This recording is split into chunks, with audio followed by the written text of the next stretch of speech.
It's all about power and control and wealth and a global chess game between elitist leaders. Communism against capitalism and one religion against another. It a very evil game these people play. In some third world countries the ruling clans ensure that those in poverty cannot get a good education.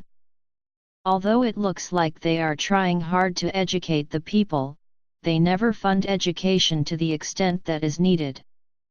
They also place financial obstacles so the parents cannot afford to send all their children to school, such as unneeded uniforms and unneeded project requirements that require the parents to purchase extra stationery throughout the school year.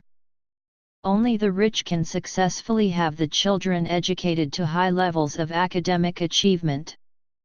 The gifted poor have no chance other than the very few that get scholarship grants.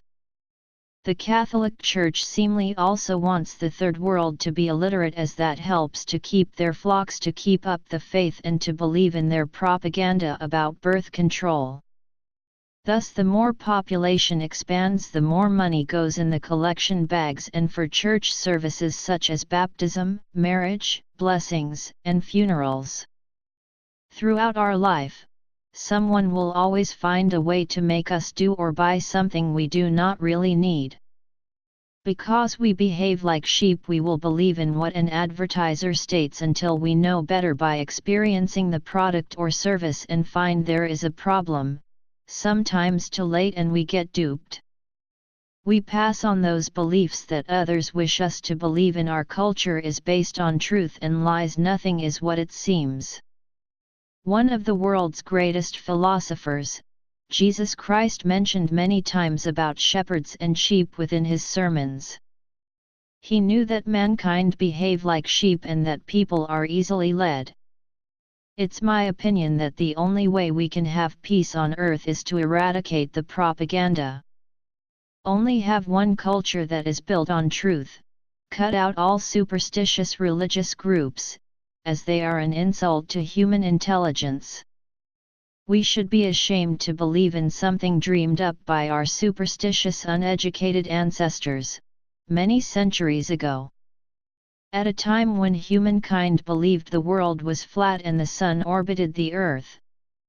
I expect that the future will be chaotic, but man will be more enlightened by the fruits of the Second Renaissance. The outcome will not be perfect, but the world and its populace will be more in harmony.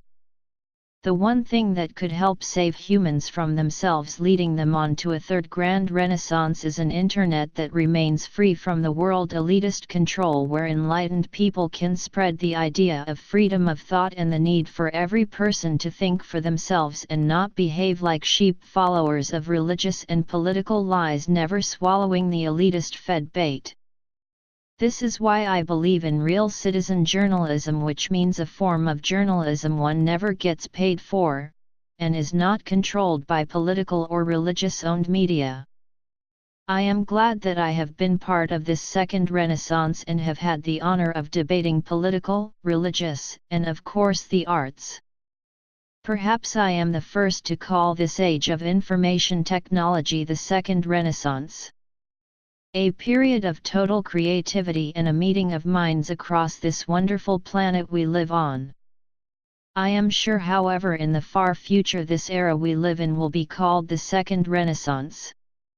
The end of the 20th century and the beginning of the 21st has seen a lot of creativity and inspiration in science and the arts. Chapter 6. The Sadness.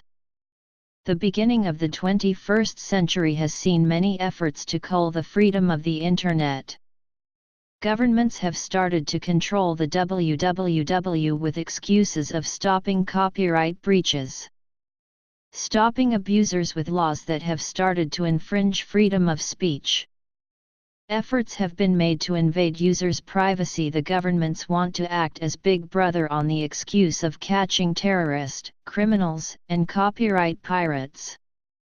The main point is clear: they are totally scared of citizens' power on the Internet.